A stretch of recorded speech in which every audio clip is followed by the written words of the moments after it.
Hey, David Wygan here, 10-minute daily reality check. Today is going to be a pretty awesome reality check. I was turned on to this gentleman named Matt Kahn, I'd say back in June, when I thought I met a soulmate.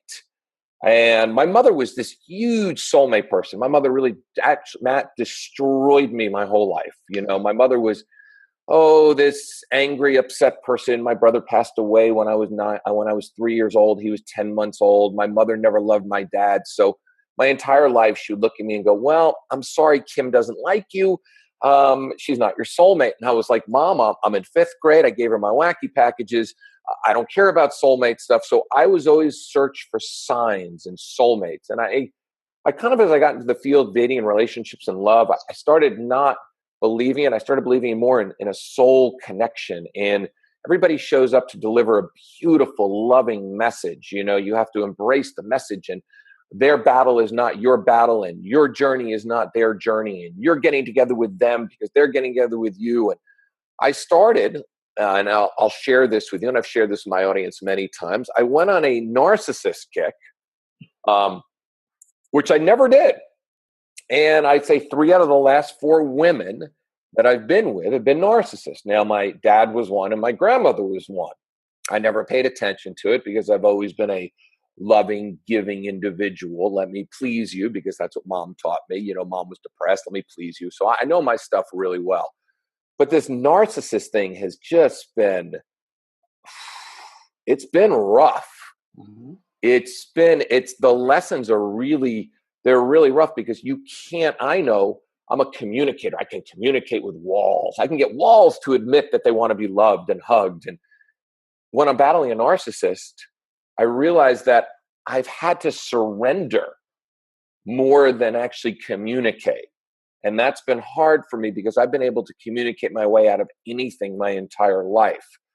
So what is this giant lesson coming up over and over again? Because I'm surrendering, but yet I'm battling narcissistic women over the last 5 or 6 years. I think I might have broke the pattern, but I don't understand the pattern. Well, it's a very interesting point to make, and I'm so glad that we're talking about this because, of course, you're not the only one facing this.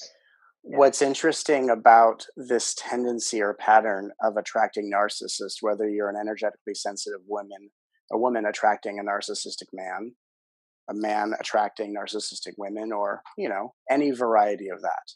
What's interesting about the pattern is understanding what are we actually learning, how are we benefiting spiritually through these situations. Of course, the desire is I want to attract and experience a soulmate connection who isn't a narcissist, but as we're making our way through the pattern, what are we really learning? Something you said in the introduction that was interesting was part of what a narcissist is helping you to unravel in you is the tendency to be a people pleaser or a rescuer in your relationships.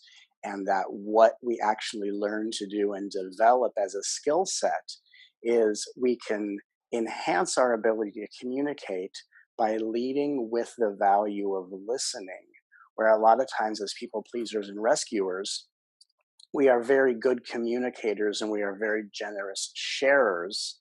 And when we are in that rescuer kind of people pleaser energy, we can attract a narcissist who is more than happy to take from us all that we're willing to share. And what we're actually learning and having to balance out in our communication capacity is not just being those who are thoughtful, generous sharers, but those who lead with the value of listening. And as we lead with the value of listening and allowing others to be heard and really taking a greater interest in the deeper reality of others, what happens is we develop and manifest a deeper vibration of graciousness. And no matter how many times we get into a relationship, we jump in head first as if this is the relationship of our dreams. We give ourselves over to the person only to be chewed up and spit out months or days later. When we can go through this process and come out more gracious, more open, more loving, more thoughtful than ever before, then we are learning from our narcissistic counterparts, and we are making our way into the vibration where we can literally attract the kind of person that can reflect our light back to us. And so what we learn to do is we balance desire to share and connect with another with the ability to ground, to be present by being a deeper and more engaged listener than others fail to be with us. And when we make that transition, we have no longer anything to learn from a narcissist, and then we can attract the true reflection and counterpart of our own soul's radiance. Do you know what's interesting? Because I have had this conversation, and when I started getting the narcissists, Mm-hmm. I actually listened to myself, because I will dive in. I tell people all the time, if I meet somebody I'm smitten with them, I will dive headfirst into the kiddie pool. I will go into the urine-induced warm pool, and I will just go swim around in it and not realize it's toxic at all. Right. And I remember when I got my first narcissist, I actually tried to break up with them 3 months in. Mm-hmm. And I sobbed. I was crying. And I'm not a sobber or a crier at all. And I was like, and I did it. I broke up because I was actually listening to my gut. I took a walk on the beach and I was screaming. I go, I got to break up with them. And I actually did. And then they came in and gave me just that little, what I call that crumb of love that we crave back. Because, as a people pleaser, I'm loving and I'm affectionate. And my love language is touch and words, I'm pushy. And they gave me a little bit back. And I was used to that crumb that my father gave me and my grandmother, the narcissist, gave me. So I was like, yes, this feels good to me.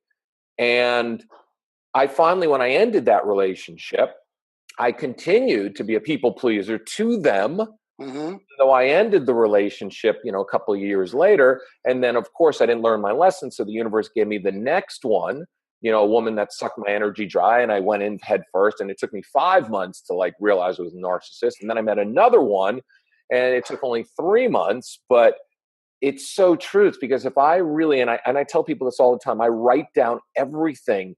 If you listen to your gut instinct, the relationship would have been over really quickly because they showed themselves. Because I'll go back and I'll meditate on it and I'll realize week 2, they showed the narcissism to me and I ignored it and continued going because of this, I call it the perils of the people pleaser. We're so accustomed to getting scraps of love that this just feels right. And it's a tough lesson. I mean, it's definitely my toughest lesson because I'm wide open for love. And you're right. I go in. I mean, I'm single for long periods of time, but when I go in, oh man, the United Nations could be planting flags there, and I'll be like, "That's a pretty flag. I love that yellow and red flag. Wait, why is that flag checkered? I'm going to ignore it." So, what would be once they figure the lesson out? Because I know a lot of people going through this. Yeah.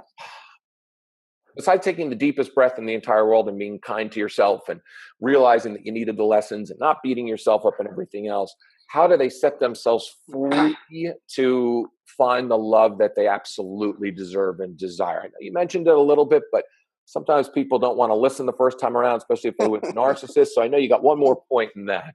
I do. So the shift becomes, instead of being a people pleaser to others, we take the time to be a people pleaser unto ourselves. So what would it be like if you were the only person you were destined or capable of pleasing? And that would be, how can I talk to myself in a way that is not just crumbs of love, but the abundance of love I want someone to give me? What are the things I can do for myself? What are the choices I can make to treat my body, to treat my consciousness, to treat my heart as lovely and as thoughtfully and as compassionately as I want someone to be with me? So the end of people pleasing, the unraveling of the inner rescuer, is when we realize I'm the only person I can actually please. I'm the only one that I'm literally destined to rescue. And I liberate myself from this pattern by embracing myself with the kind of love, presence, time, attention, and thoughtfulness that I'm not finding in any external person or encounter. And that requires us to take time. That requires us to sit still. That requires us to listen to ourselves. And that requires us to differentiate the difference between individuals we meet and the ideas we hope to experience with them. And we have to learn to slow this down. And at the end of the day, in a modern day reality where we have inundations of technology where everyone is looking down at their phone instead of looking up at the moment, where everyone is just multitasking and in their own personal matrix. What this all comes down to is repairing our internal relationship with stillness, which means developing a greater focus on being able to focus our attention into one concentrated direction at a time. And when we give something our full focus, we actually convey the vibration of thoughtfulness, and we actually feel a more thoughtful connection with others. So the irony of narcissism is we can actually feel a thoughtful connection with someone only because they are on the receiving end of our focus. So what would happen if we gave ourselves the kind of focus that we're willing to give another individual, and we find ourselves receiving the kind of thoughtful relationship that we don't have with others? And when we learn to be nourished by the power of our focus, when we learn to be fed by our own thoughtfulness, which does take time, we turn this whole thing around, and instead of manifesting people that suck us dry, we actually attract people who are willing to be just as generous and more with our time as we are being willing to, that we are willing to be with them. So it comes down to loving ourselves, of course, but not many people know what it means to love themselves. And that means developing the focus and taking the time to turn inward and to give ourselves the kind of attention, positive reinforcement, compassion, love, and gentleness that no one in our past or our present has ever dared to gift us with. And this is our mission. It's a good mission, and I get that mission. It's funny because I did that in 2014. I spent the whole year doing things for myself. Foot Right. massages, regular massages, walks, breathing, just not really dating that much, just Right. loving everything about myself. And then I had, once again, one more narcissist come in. That was okay. And I learned it very quickly. And it was like, all right, Right. good. Thank you, universe, for allowing this person to come in. I'm past this. And yes, even though I dived in, I realized I wasn't getting back the true gift of what I was giving. And I felt fine. And a friend of mine said to me, she says, "You recovered so fast from that relationship." I said, "Yes, I did." I said, "Because I needed one more test. I needed one more, universe needed to show me one more lesson." And I passed with flying colors, because years ago I would have moved them in, and I would have paid their bills, and I would have sacrificed everything for them. Mm-hmm. And I would have been emotionally bankrupt, and I would have taken the crumbs. And now I'm not taking those crumbs. So for those of you people pleasers out there, realize that it's going to take a deep dive into your soul, which is actually a beautiful thing. You're going to look in the mirror. You're going to thank the people for coming in your life.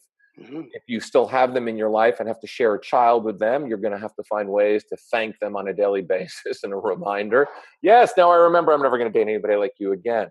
Matt, you've got amazing stuff. I've watched probably 5 or 6 of your videos, and I am not somebody that watches anybody else. So I'm paying you the highest compliment out there. Thank you. I have, and I've met Tony Robbins, and I've had dinners with Wayne Dyer. I mean, I've been doing this 17 years, but your stuff, I will sit and I will pass it along, and I will listen to it, because it truly breaks down and comes from the heart. And you also have this beautiful sense of humor and this great humility, and just, you can just feel your journey around it. So how can people get not only in touch with you, but find out more about you? Where can they find you on a daily basis? Well, I have a Facebook page that I post on each day. My website at the moment is truedivinenature.com, and you can go to the website and sign up for our newsletter, and you receive a free energetic activation when you do that. And of course, a lot of people know me from YouTube. So if you type in my name, Matt Kahn, MattKahn, there's about 100 some odd videos on YouTube. And each month I always post a free video on YouTube to put out into the universe the energy that is really helping to transform this planet into the vibration of love, peace, unity, and oneness. And what's interesting, just getting back to what you said briefly about this whole relationship game, I think what's very necessary in relationships, and I can speak from my own personal experience, is I've had the experience, just like you talked about it, loving yourself, taking time for yourself. And the tendency for a people pleaser, like us as energetically sensitive souls or empaths, is that we meet someone, we're excited, and we tend to jump in head first. And it's almost like we abandon our own self-responsibility by not taking our time to get to know the other person. And so I think what's amazing is that the new balance for an energetically sensitive soul is to be 100% available to yourself and to open up to other people in stages and just dip your toe into the pool instead of jumping in head first. And I think the tendency of ego, and the ego again it means well, but the tendency of ego says, if I don't know if this is the one, I'm just going to jump in and act as if they are. But the wisdom of the soul says, if I don't know if this is the one, then I'm going to take my time until I do. The soul only jumps in when it knows it's the one, and the ego says, I don't know if it's the one, so let me jump in and act as if it is. And so if we take our time with people, if we open up to being available to other people in degrees and increments, but remaining 100% available to ourselves, our inner wisdom, and the loving of our own heart, that type of relationship between our inner worlds and our external realities really starts to get the ball rolling in manifesting different type of experiences. That is a great way to end it, because that is the way that I have been now, and it feels really great. Yes.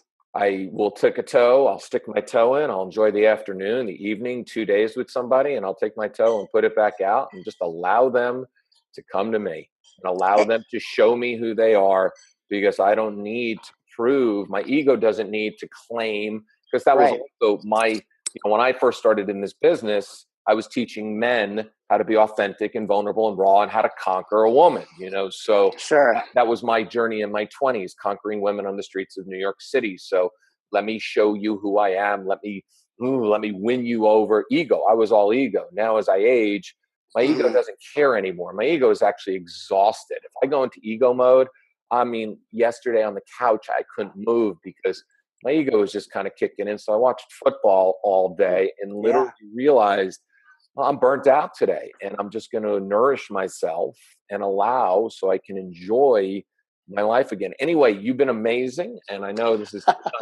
10 minutes, and I know people are going to learn from this, and all the rest of you. This is the one podcast I ask you all the time, because I tell my audience all the time I want 1 million, and we're getting towards there, 1 million downloads a month. So I tell them that they need to participate in this. So if this journey helped you participate, send it to all the people pleasers, which there are so many of them on your lists, people in Facebook land and everything else. Share this with them. And for the rest of you, I will see you all tomorrow. Matt, thank you so much. You're welcome. Thank you so much. Thank you.